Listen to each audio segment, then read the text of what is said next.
So the first few videos will have just briefly shown you us getting to this stage, just quickly modelling, blocking out the main character, getting in all the major details, the head, the fins, the hands, etc.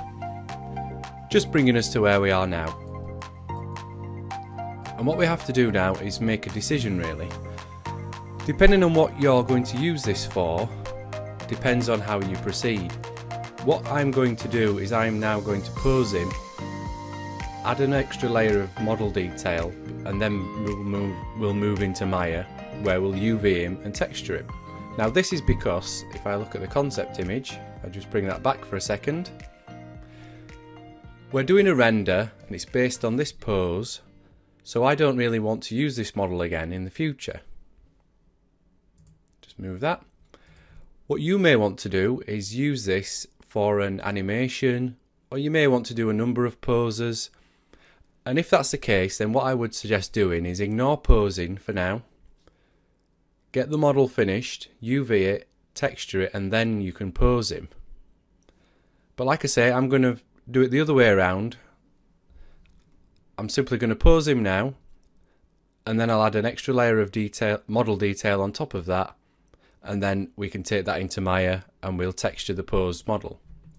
Again, it's entirely up to you how you want to proceed, but just so you know the reasons behind why I'm doing it this way and I'm not posing him at the end, like I said, it's purely down to the concept image and the fact that all I'm doing is I'm doing one pose and that's that.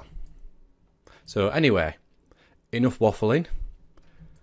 If we bring back the concept again, so this is the pose that we're after. He's sort of looking over his shoulder up at Mr. Worm here up on the hook. So that's pretty much what we're going to try and match.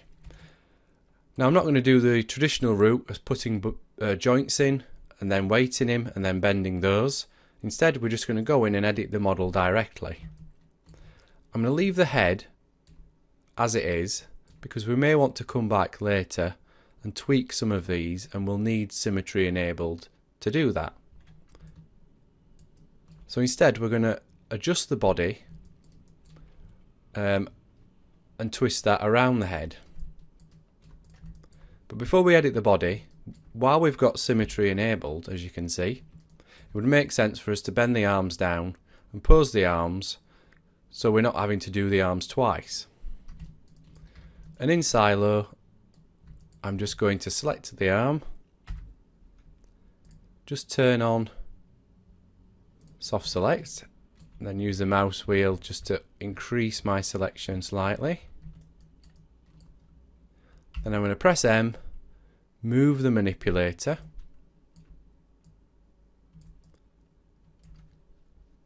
press M again, go to my rotate tool, and we can just rotate his arms down. Just like that. And we can twist it around the shoulder just like a normal joint. And then when we switch manipulators it jumps back to that, and we can pull that shoulder down there just so we keep that sort of form. It will break parts of your model creating it like this, but once you've got the pose you can come back and you can edit it again and fix any creases or bulges. So just drop down my selection, again scroll down my soft selection as well, because we don't want it as wide for the elbow, and again press M, move my manipulator to the elbow, rotate that, and we'll rotate that around the front like that. Because we've got mirror on, it's doing both arms at the same time. Now the body, we're looking at something like this sort of angle. So we need to bring this arm around a little bit more, but we also need to bring this arm around as well. If we look at the concept again, we've got his right hand coming out here and his left hand coming out here, so they're pretty much identical in pose. So we can use symmetrical modelling just to help get that. Again, we'll just increase our selection, press M, Move the manipulator back up to the shoulder, making sure the pivot's in the right place. And then we can just rotate that up again and round. And we could do the same with the carry on with the elbow, just going in and tweaking these settings. Maybe go down to the wrist. Just select the wrist from there. Maybe just drop down a selection. Increase our soft selection, and then we go to the front here, and then we can twist that. And because we've got the soft selection on, it'll gradually twist these orange and red vertices here, so it gradually moves up the arm. Again, we can twist that like so.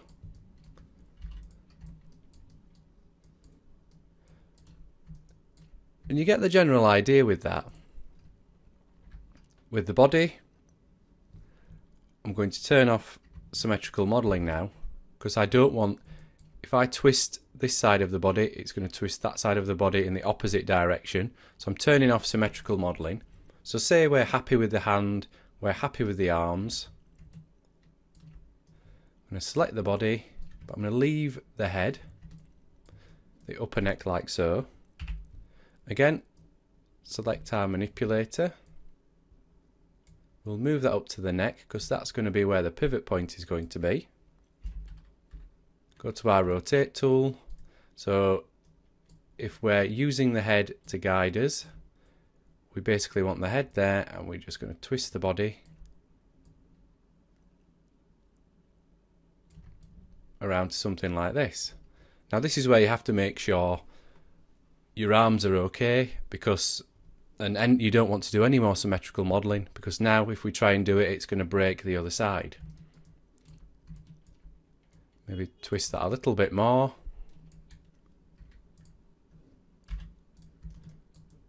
And there we've got the arms and the body posed. So what I'm going to do, now I've shown you the basic process, I'm going to go through and pose the rest of the model. So I'll just pause the video while I do that, and then we will look at the next step in the next part of the video in a second.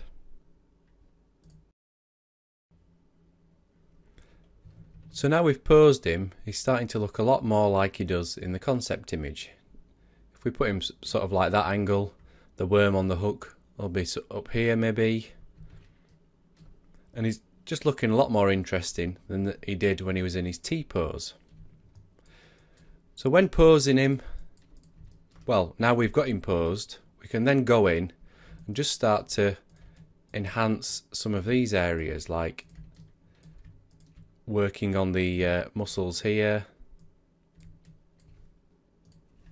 just so that they stretch and flow properly according to how his arm is raised. So we may want to just go in, tweak those a little bit. We're not going to go into too much detail just yet. We're going to do that in the next phase. But what you should do is just go around it and make sure you've modelled in all the extra bits that you want at this detail level.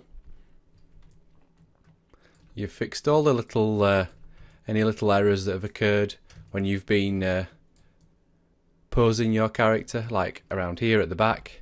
I know we're not going to see his back in the final render, but you may have more plans for this. So make sure that it looks okay from all angles. And when we've done this, if I just drop down the subdivisions, you'll see this is our low resolution mesh. All I'm going to do, subdivide once, refine that control mesh. And what that has done, if I try to unsubdivide, if we look at the wireframe, it's baked in that first subdivision. We can still add subdivisions on top of this, but what this has done is it's given us more topology, and now we can go in and do another pass, sort of a detail pass, and add in more details to the model. And this also doubles up, and it makes it a lot easier for us to UV him, which we'll look at in the next video. So now we can just go in and we can start to add in more details, just start to improve some of the areas under here, like this, maybe needs to crease a bit more. The same round here. And again, you can smooth it. See, that's just creased under there nicely. But we can also go in and maybe add some lumps and bumps and surface detail. Now we have these smaller quads. We can use them to our advantage.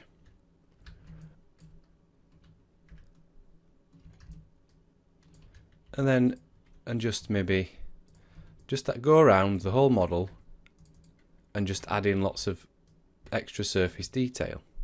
So like here we're just adding in a quick lump, because he's going to be swimming under the sea, so he's going to have things growing on him, much like a whale does really.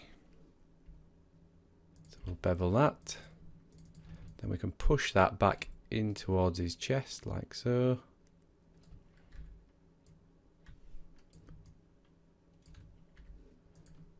And there we have